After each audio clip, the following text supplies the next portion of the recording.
I never imagined my own engagement party would be the scene of my greatest humiliation. The night was perfect, until Leo's phone buzzed. He left suddenly, promising to return. Hours later, I learned the devastating truth. My fiancé had abandoned me to bid $4 million on an emerald necklace for his ex-girlfriend Regina. Pictures flooded social media showing him placing it around her neck, both of them smiling while I stood alone at our celebration. He chose his ex's necklace over our future, proving I was nothing but second best in his eyes. Everyone pitied me. Poor Sophia, the backup plan. But what Leo doesn't know is that I refuse to be anyone's second choice. I have a plan that will expose them both, and when I'm done, they'll regret ever underestimating me.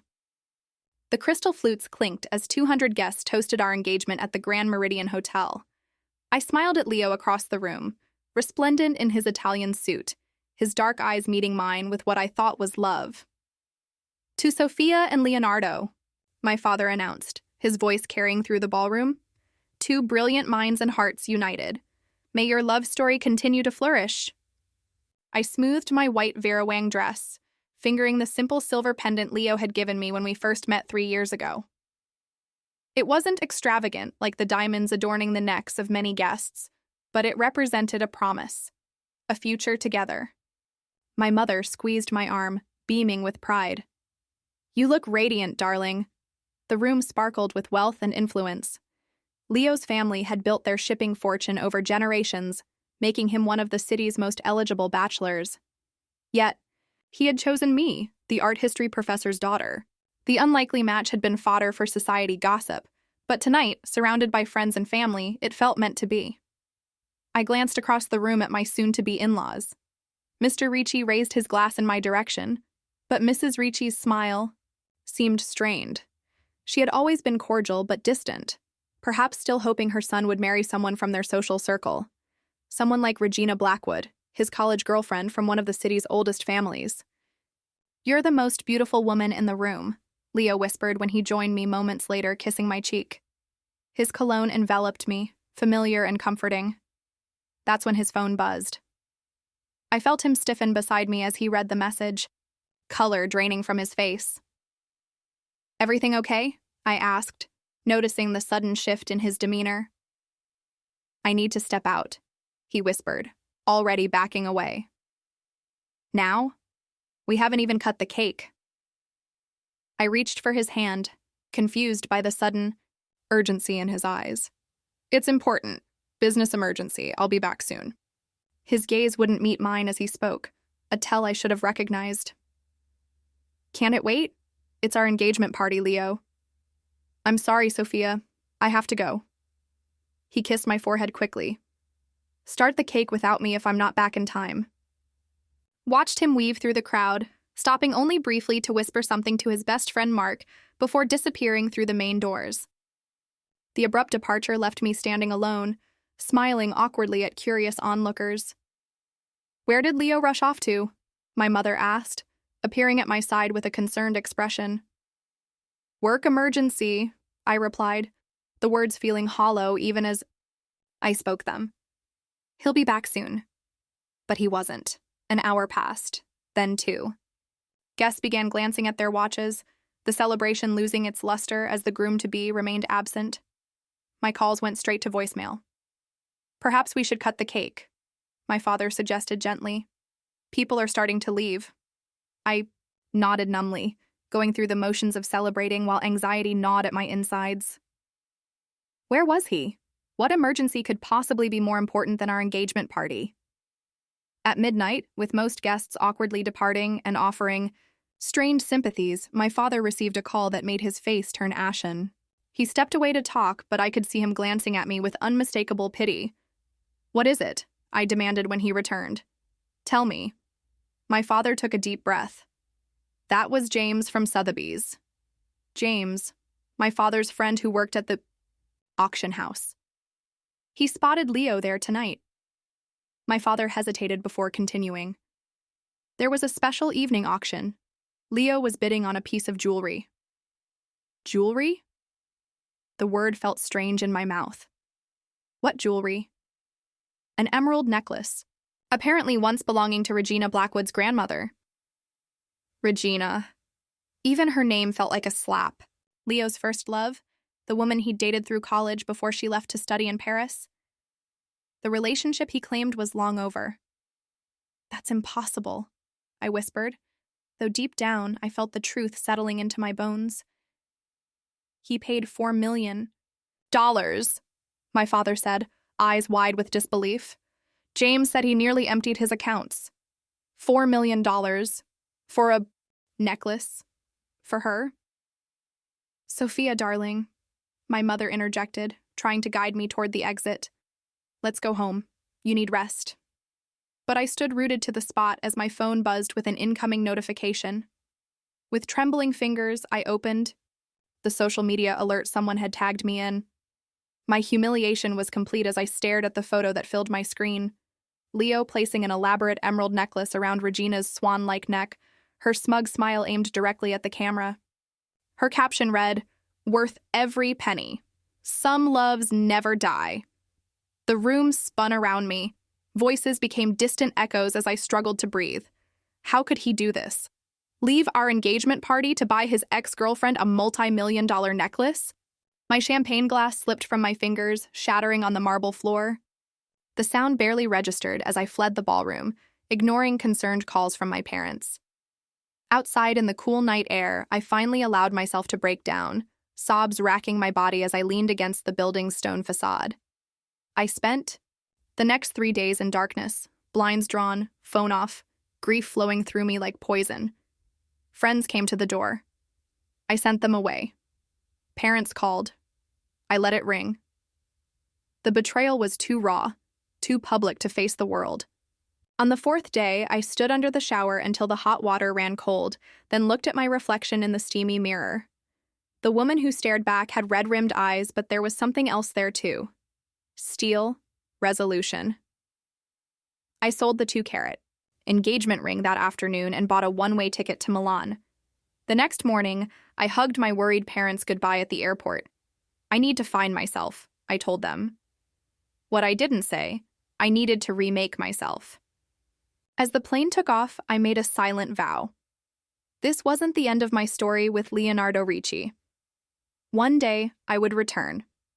And when I did, he would learn exactly what it felt like to be publicly humiliated, to be someone's second choice. He would regret the day he chose an emerald necklace over our future. At midnight, with guests awkwardly departing and offering strained sympathies, my father received a call from his friend at the auction house. Leo had been spotted at Sotheby's, engaged in a frenzied bidding war for an emerald necklace once belonging to Regina Blackwood's grandmother. He paid $4 million, my father said, eyes wide with disbelief. Nearly emptied his accounts. My humiliation was complete when photos surfaced online an hour later. Leo placing the necklace around Regina's swan-like neck, her smug smile aimed directly at the camera. The caption read, "Worth every penny. Some loves never die." The next morning, I woke to my phone exploding with notifications. Everyone had seen the photos. Texts from concerned friends, gossip column mentions, even a few cruelly amused messages from people who had always wondered how I had landed someone like Leo. The public nature of my humiliation was unbearable. I spent 3 days in darkness, blinds drawn, phone off, grief flowing through me like poison. I barely ate, barely slept. When I did sleep, I dreamt of emeralds glittering around Regina's neck, of Leo's back as he walked away from me. My mother came daily, sitting silently beside my bed when I refused to talk. On the 3rd day, she brought soup and sat until I finally ate. "He called your father," she said quietly. "Wants to explain?" "There's nothing to explain," I replied, my voice hoarse from crying and disuse. The photos explained everything. People make mistakes, Sophia. I looked at her sharply. Forgetting to pick up milk is a mistake. Leaving your engagement party to buy your ex-girlfriend a $4 million necklace is a choice. She didn't argue. On the 4th day, I stood under the shower until the hot water ran cold, then looked at my reflection. The woman who stared back had steel in her eyes. I sold the 2-carat engagement ring that afternoon, walking into the jewelry store where Leo had purchased it with my head held high. The jeweler's eyes widened with recognition, no doubt having seen the gossip columns, but he remained professional. The ring brought less than half what Leo had paid, but I didn't care. It felt cleansing to be rid of it. "Ms. Rossi," the jeweler said as he handed me the bank draft. "For what it's worth, Mr. Ricci was a fool." I nodded curtly, unable to speak, past the knot in my throat. That evening, Leo showed up at my apartment unannounced. I opened the door to find him disheveled, shadows under his eyes, clutching a bouquet of peonies, my favorites. "Sophia, please," he began, his voice breaking. "Let me explain." I blocked the doorway. "There's nothing to explain. I saw the photos. It wasn't what it looked like. It looked like you leaving our engagement party to buy Regina a necklace, worth more than most people's homes." He winced. The necklace belonged to her grandmother. It was being auctioned because of her family's financial troubles. She was devastated. And that justified humiliating me in front of everyone we know? I wasn't thinking clearly. When I got her message about the auction, I just reacted. I knew how much that necklace meant to her. "And how much did I mean to you?" I asked quietly. He reached for my hand. "Everything. You mean everything to me, Sophia. This was a terrible mistake, but it doesn't change how I feel about you." I pulled away. "Did you think about me at all when you were raising your paddle at that auction? Did you think about me when you were clasping that necklace around her neck? Did you think about me when she was posting those photos for the world to see?" His silence was answer enough. "I loved you, Leo. I would have done anything for you, but I will not be anyone's second choice." "You aren't my second choice," he protested, but the words rang hollow. "The ring is sold," I said flatly. "I'm leaving town tomorrow." His face crumpled. "Where are you going?" "Away from here, away from you." "For how long?" "Does it matter?" He stepped closer, desperation in his eyes. "I'll wait for you, however long it takes. I'll prove to you that you're the only one I want." I almost laughed at the irony. "I think you've proven quite enough already." When I closed the door on his pleading face, I felt something shift within me. The raw wound of betrayal was still there, but alongside it grew something new. Resolve, determination. The next morning, I left for Milan with 2 suitcases and the bank draft from the ring. My parents drove me to the airport, their faces etched with worry. "I need to find myself," I told my worried parents at the departure gate. What I didn't say, I needed to remake myself. "How long will you be gone?" my father asked. "I don't know," I answered honestly. "As long as it takes." My mother hugged me tightly. "Call us when you land." On the plane, I opened my journal and began to write. Not about Leo, not about heartbreak, but about who I wanted to become. The woman in the mirror with steel in her eyes. The woman who would never again allow herself to be made small by someone else's choices. In Milan, I rented a small apartment in Brera, the art district. Using my art history background, I secured an internship at a prestigious gallery, making barely enough to supplement the dwindling funds from the ring. I worked 14-hour days, absorbing everything I could about the art market, about valuation, about the psychology of collectors. At night, I practiced my Italian until I could speak without hesitation, studied business journals, and researched auction houses. I cut my hair, changed my wardrobe, reinvented myself piece by piece. I allowed myself one weakness. Sometimes, late at night, I would search for news of Leo online. I learned that Regina had not, in fact, accepted his grand gesture as a commitment. They were seen together at events, but gossip columns reported they were casually dating. The necklace appeared in society photos, gleaming against her throat at gallery openings and charity galas. 6 months into my self-imposed exile, I received an email from Mark, Leo's best friend, who had always been kind to me. "Thought you should know," he wrote. "L is still talking about you. R seems to enjoy keeping him on a string. The necklace was a poor investment of his heart as well as his money." I didn't reply, but I saved the email. It was the first piece in what would become my collection of intelligence about Leo and Regina. Not out of obsession, not out of love, but out of a newly forming plan. A plan still nebulous, still without clear shape, but growing more defined with each passing day. Because as I rebuilt myself in Milan, one thing became increasingly clear. Someday I would return. And when I did, Leonardo Ricci would learn exactly what it meant to lose something truly valuable. 2 years passed. I'd built a new life in Milan, my art consultancy business thriving after securing the Bertolucci collection for a record sale. My apartment overlooked the Duomo, and my calendar was filled with gallery openings and private viewings. I'd learned about wealth.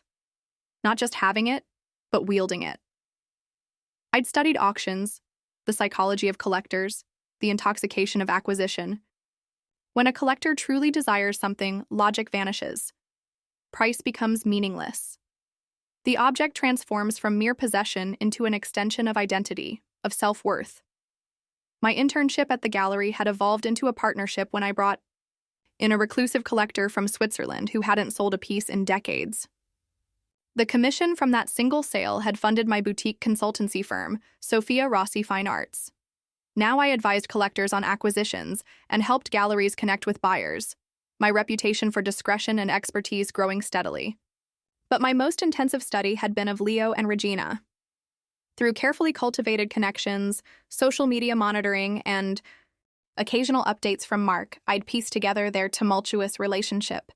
They broke up every few months, only to reconcile after Leo made some grand gesture.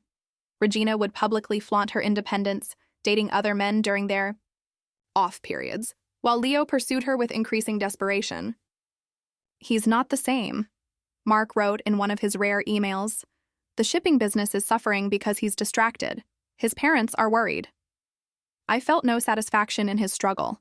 That would have required lingering love, lingering hate. What I felt was clarity. Leo's fatal flaw wasn't loving Regina. It was his pathological need to possess, to win at any cost. And Regina expertly played into this weakness. My most valuable discovery came through Elena, my friend at Cartier who had moved from their Milan boutique to the main office in New York. "You'll never guess who tried to sell us an emerald necklace," she said during one of our monthly video calls. "That woman you mentioned once, Regina something?" My heart skipped. "Regina Blackwood? Selling the emerald necklace?" Elena nodded. "About 6 months after acquiring it, she brought it in claiming it was a family piece she wanted to upgrade. When our appraiser recognized it as a recently auctioned item and asked questions, she disappeared." So Regina had attempted to convert Leo's gift to cash. Interesting. "Has she worn it since?" I asked casually. "Oh yes, still flaunts it at every society event. I've seen it in photos." Through another carefully cultivated contact at New York's Art Market Quarterly, I learned something even more valuable. Regina was simultaneously stringing along Jérôme Dupont, a French hotel magnate who ran in the same social circles as Leo. The pattern was identical. Expensive gifts, public appearances, private hesitation about commitment. I began documenting everything. Screenshots of Regina wearing Leo's necklace while on Jérôme's arm at a charity gala, receipts from jewelers showing her attempts to sell gifts, text messages forwarded by concerned mutual acquaintances revealing her calculated manipulations of both men. It wasn't revenge I was after. Revenge implied emotional investment. This was strategy. A chess game where I finally understood all the pieces on the board. When news broke that the legendary Medici ruby would be auctioned at Sotheby's, New York the following month, the final piece clicked into place. The ruby was one of the most storied gemstones in existence, with provenance tracing back to Catherine de' Medici. Its last public appearance had been in the 1940s before disappearing into a private collection. More importantly, Regina had publicly obsessed over it in 3 separate magazine interviews, calling it the ultimate symbol of enduring passion. The timing couldn't have been more perfect. I booked a flight to New York the same day. My first stop was Sotheby's, where I requested a meeting with Marcus Blackwell, the auction director. I'd done my research. Marcus had been passed over for promotion the previous year in favor of Leo's cousin, a slight that still rankled. "Ms. Rossi," he greeted me in his office overlooking Manhattan. "Your reputation precedes you. The Bertolucci sale was masterfully handled." "Thank you, Marcus. May I call you Marcus?" At his nod, I continued. I'm interested in the Medici ruby auction. As a representative for a buyer? His eyebrows rose. No, as someone with a proposition. I opened my laptop and pulled up the file I'd prepared. Before I explain, I'd like to share something with you. For the next hour, I outlined my plan. Not illegal, not unethical, but unconventional. A private auction simulation for invited guests, presented as an exclusive preview event. The ruby would remain in Sotheby's collection. All proceeds from the substantial ticket fees would go to the auction house's education foundation. Marcus's expression shifted from skepticism to interest. This is unorthodox. But profitable, I countered. And educational. The psychology of high-stakes bidding is fascinating, don't you think? And your interest in this is academic? His tone suggested he knew better. I met his gaze directly. Let's say I have a personal interest in studying certain bidders. Understanding dawned in his eyes. He'd been in the auction business long, enough to recognize the subtle currents of power and revenge that ran beneath the surface of high society. The Ricci family has many connections, he said carefully. So do I replied, including documentation about certain practices that auction houses typically avoid, like artificially inflating prices through planted bidders. His face remained impassive, but I saw the flicker of concern. It was a standard practice, but one auction houses preferred to keep private. I'm not threatening you, Marcus, I clarified. I'm offering you protection. This event will be completely transparent to its participants. A simulation, clearly labeled as such, and the education fund receives a substantial donation. He studied me for a long moment. You've changed since I last saw you at the Ricci engagement party. I smiled. Evolution is necessary for survival. 2 days later, he called to confirm our arrangement. The Medici Ruby private viewing would take place the night before the actual auction. Attendance by invitation only. Tickets at $10,000 each. My next task was ensuring Leo's attendance. This required a careful touch. I created a new email address under the name Isabella Vinci, art consultant. Using publicly available information, I crafted a message that would catch Leo's attention. References to his recent acquisitions, a mention of Regina's interest in historical gems, an exclusive invitation to a private viewing of the Medici Ruby. His response came within hours, eager and interested. 3 more emails established a rapport, culminating in a phone call where I disguised my voice with a slight Italian accent, different enough from my natural speech to avoid recognition. Mr. Ricci, I said when he answered, thank you for taking my call. Ms. Vinci, your email about the ruby was intriguing. I've noticed your passionate collecting at recent auctions, I said, the practiced words flowing easily. The Medici ruby is extraordinary, perhaps the most significant gemstone to come to market this decade. My interest is primarily in modern art, he replied. Of course. Though I believe Ms. Blackwood has expressed interest in historical jewelry, particularly this piece. A pause. How did you know about Regina's interest? She mentioned it in Vogue last year, called it the ultimate symbol of enduring passion. Such a romantic notion. Another silence, longer this time. I could almost hear the calculations happening in his mind. The reserve price is steep, I warned in our third call. But for a true collector like yourself, Mr. Ricci, I thought you should have advance notice. Money is no object when it comes to securing the exceptional, Leo responded predictably. Regina has admired that stone for years. With Leo's attendance confirmed, all the pieces were in place. The board was set. I had become a player rather than a pawn, and soon Leo would understand exactly what that meant. My calls to Leo came from Isabella, an art dealer who'd noticed his passionate collecting at recent auctions. I fed him insider information about the ruby, suggesting Regina would finally commit if he secured it for her. The reserve price is steep, I warned in our third call. But for a true collector like yourself, Mr. Ricci, I thought you should have advance notice. Money is no object when it comes to securing the exceptional, Leo responded predictably. Regina has admired that stone for years. What Leo didn't know I'd spent a year cultivating relationships with the auction house, particularly with Marcus, the director who had been passed over for promotion in favor of Leo's cousin. I'd explained my situation, offered a generous donation to the house's education fund, and proposed my plan. "It's not illegal," I assured Marcus. "Consider it a private viewing with invited guests.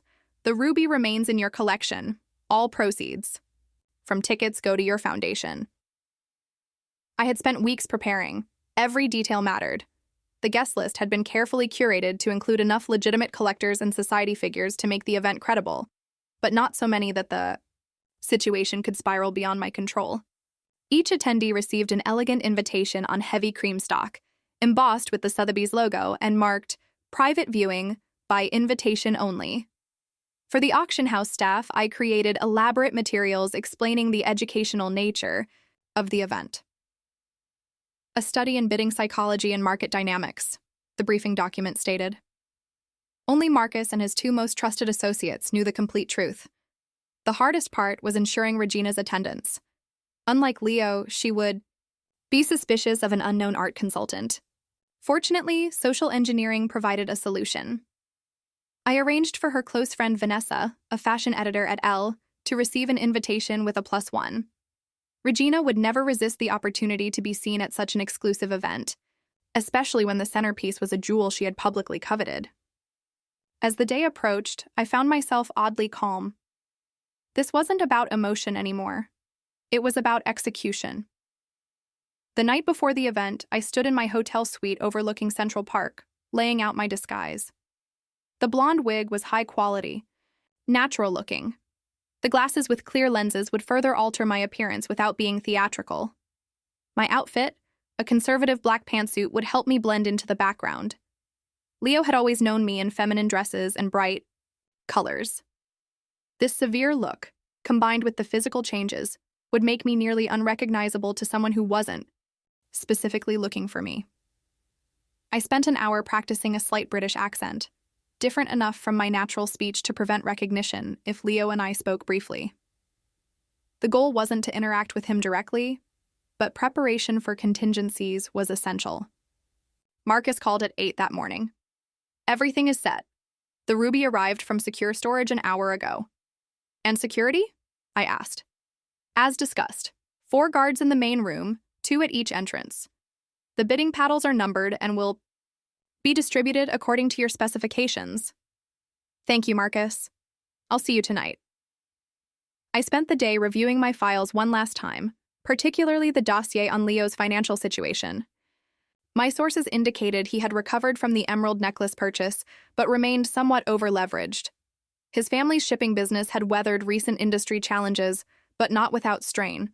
Most importantly, he had recently purchased a new apartment in Tribeca and invested heavily in a speculative art fund.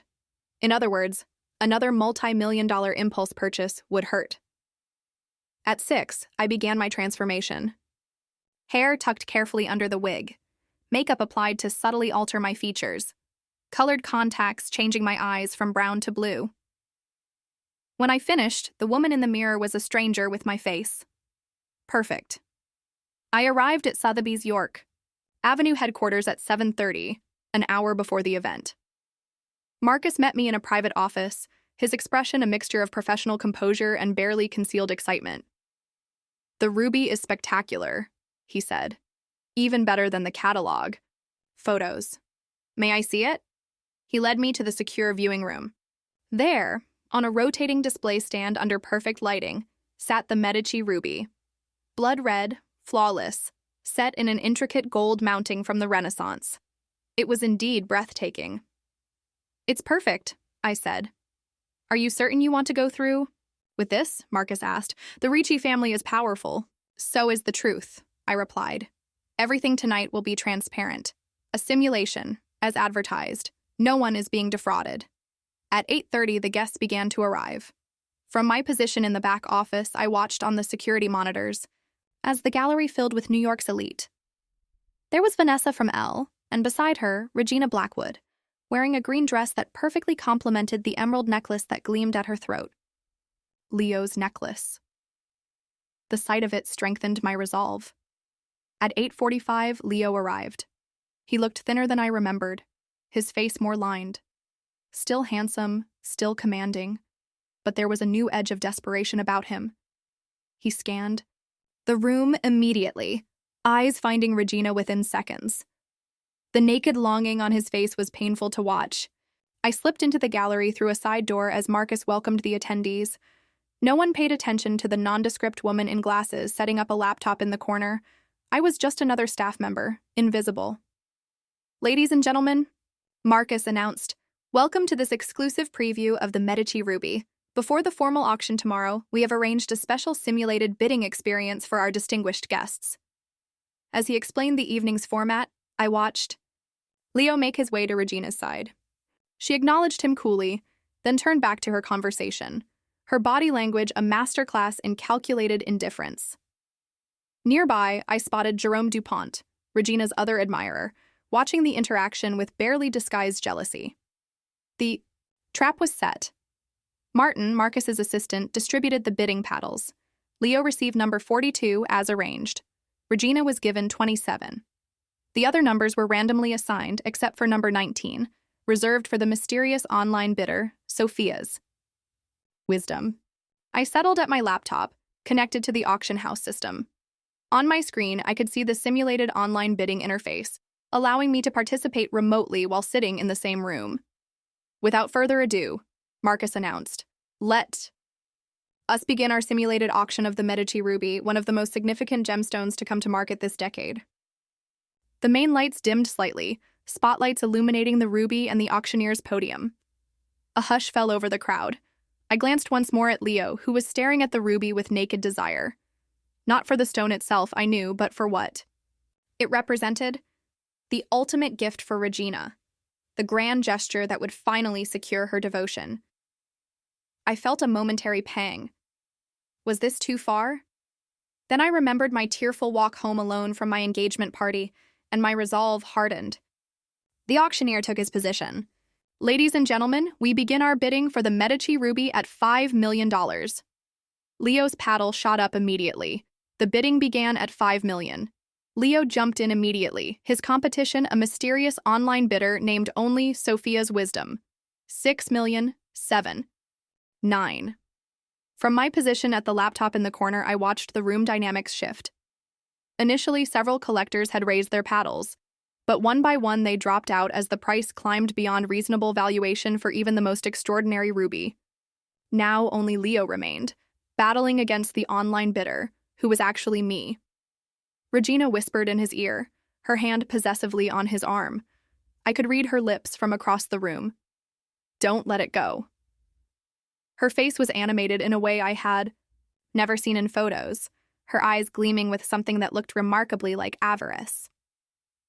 The emerald necklace caught the light as she leaned closer to Leo, her fingers now running along his arm in a proprietary gesture. 12 million.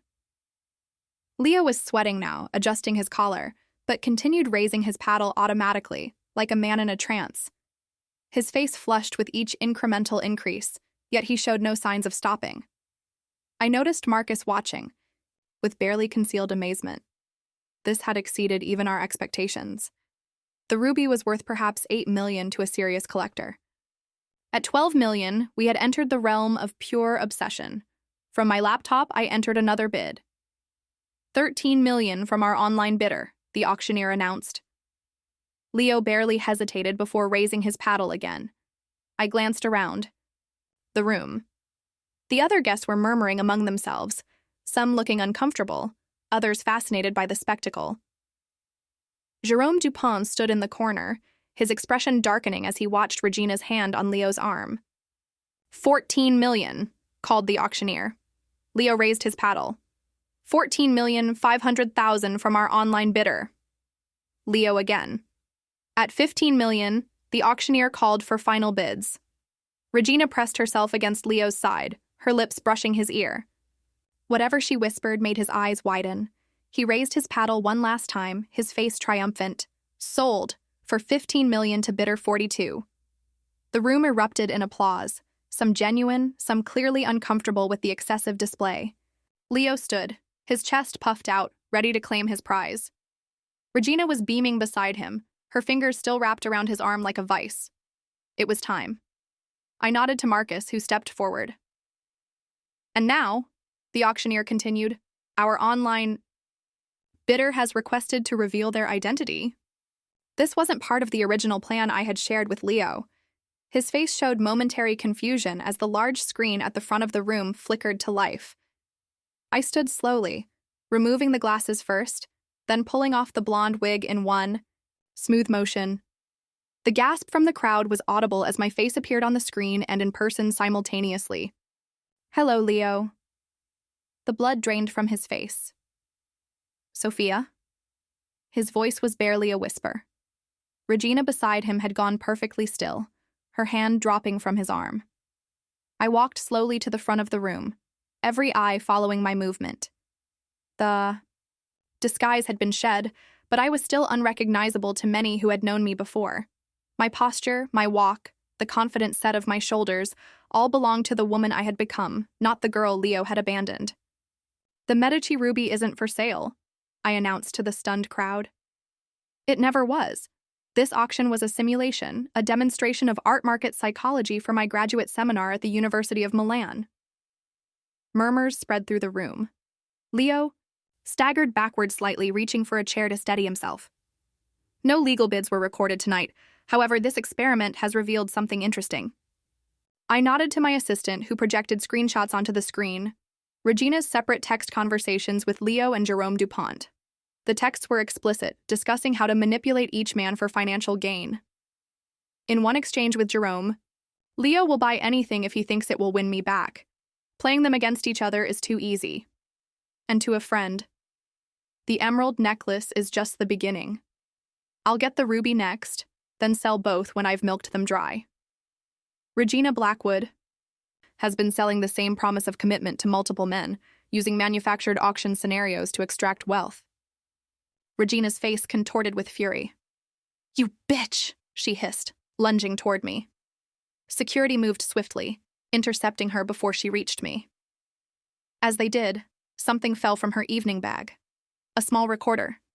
I picked it up before security could stop me and pressed play.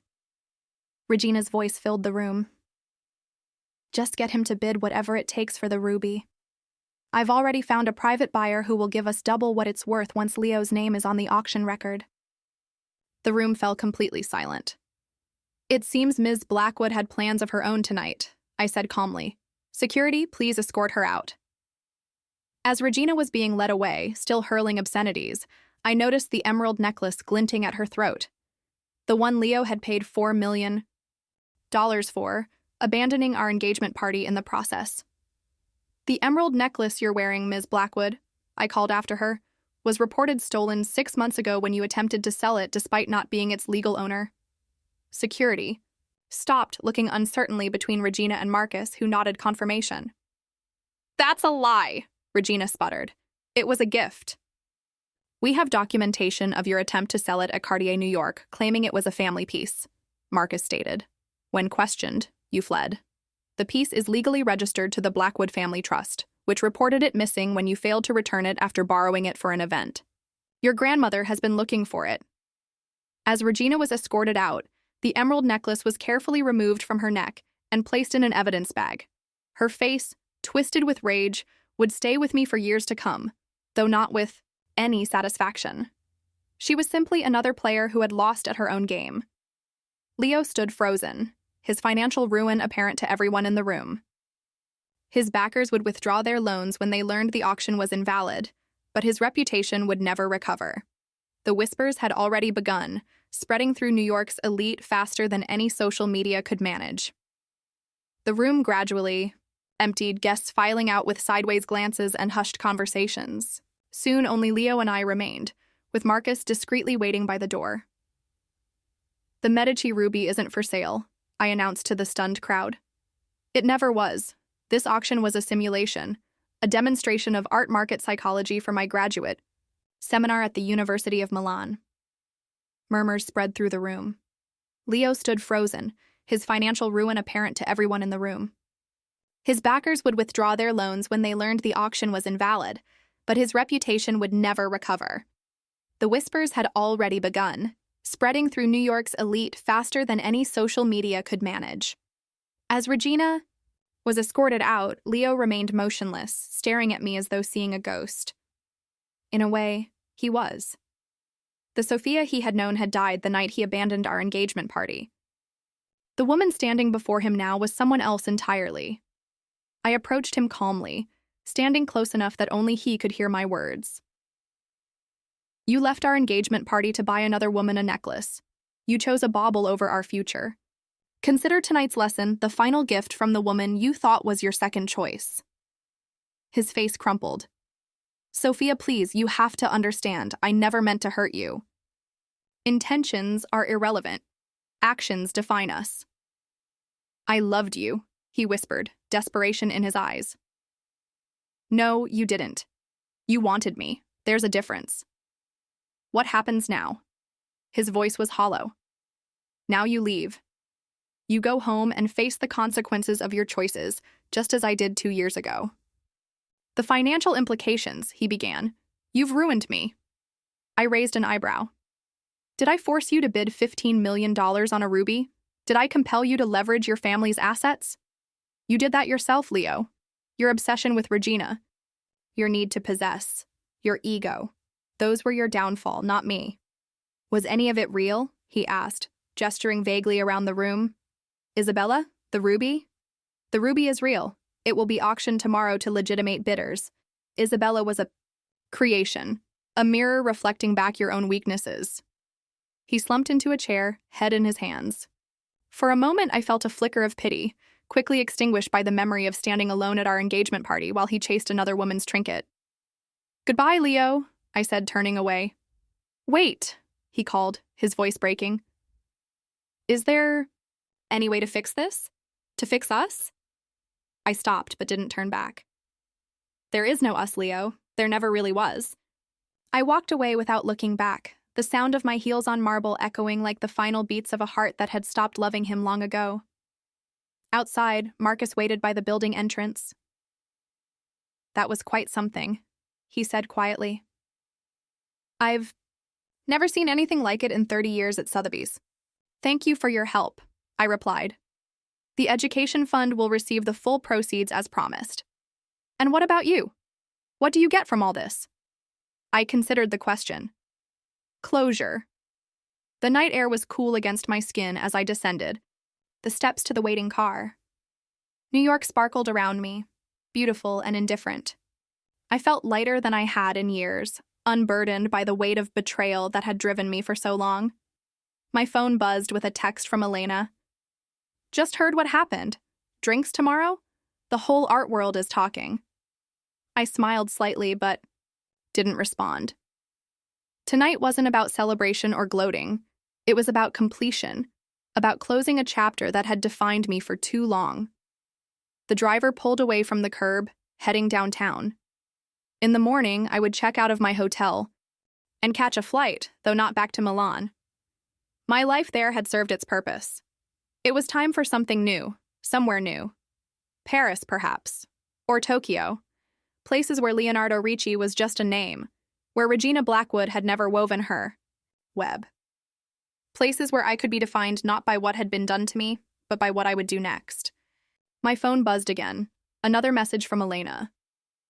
Forgot to mention, that gallery in Paris is still interested. Director was at the auction tonight, very impressed. I hadn't planned that particular outcome, but it felt right. A new opportunity emerging from the ashes of the old. At my hotel, I packed methodically, leaving the blonde wig and glasses on the dresser. Disguises were for people who weren't comfortable in their own skin. I wouldn't need them anymore. As dawn broke over the city, I sat by the window watching the first rays of sunlight illuminate the skyscrapers. 2 years ago, heartbreak had driven me from my home, sent me fleeing to rebuild myself from shattered pieces. Now I was leaving again, but this time on my own terms, whole and complete. The flight to Paris departed at noon. I arrived at Charles de Gaulle as evening fell over the city, the Eiffel Tower already twinkling in the distance. My new apartment was in Montmartre, a small but elegant space that felt immediately like home. On my first morning in Paris, I met with François Devereaux, director of Galerie Lumière. He greeted me with enthusiasm, still buzzing from what he had witnessed at Sotheby's. Your understanding of collector psychology is unparalleled, he said as we walked through the gallery. We have several significant private collections looking for the right advisor. I'm interested, I replied, though I'll need a few days to settle in. Of course. Take your time. As I wandered the streets of Montmartre that afternoon, I passed a small jewelry shop. In the window was a simple silver pendant, remarkably similar to the one Leo had given me years ago.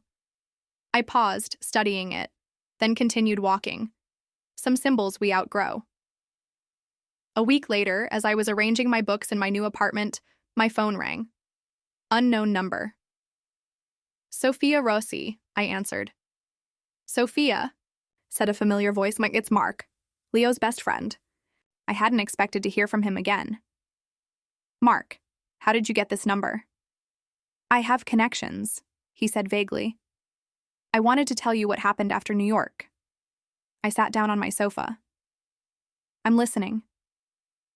Leo's parents had to step in to cover his debts. The family business will survive, but he's been removed from any decision-making position. I felt no satisfaction at this news, merely a distant acknowledgement. And Regina? Charged with attempted fraud and theft of the necklace. Her grandmother was furious. He paused. The social fallout has been brutal for both of them. I see. Was it worth it? He asked, not unkindly. I considered the question, looking out at the Paris rooftops. It wasn't about worth, it was about balance, about consequences. For what it's worth, I always thought you were too good for him. I smiled slightly. Thank you, Mark. Take care of yourself. You too, Sophia. I set the phone down and returned to unpacking my books. The past was settled now, balanced, complete. What stretched before me was entirely new. That evening, I walked to Sacré-Cœur and stood looking out over Paris as the sunset painted the city gold. Someone was playing a violin nearby, the notes floating up into the twilight. I closed my eyes, letting the music wash over me. I had been reborn not once but many times in the last 2 years. Each evolution had been necessary, each transformation bringing me closer to the woman I was meant to be. Not defined by betrayal or revenge, but by my own strength, my own choices. As night fell over Paris, I made my way home, no longer looking back, no longer second best in anyone's eyes, least of all my own. The woman who walked confidently through the streets of Montmartre was finally, completely myself.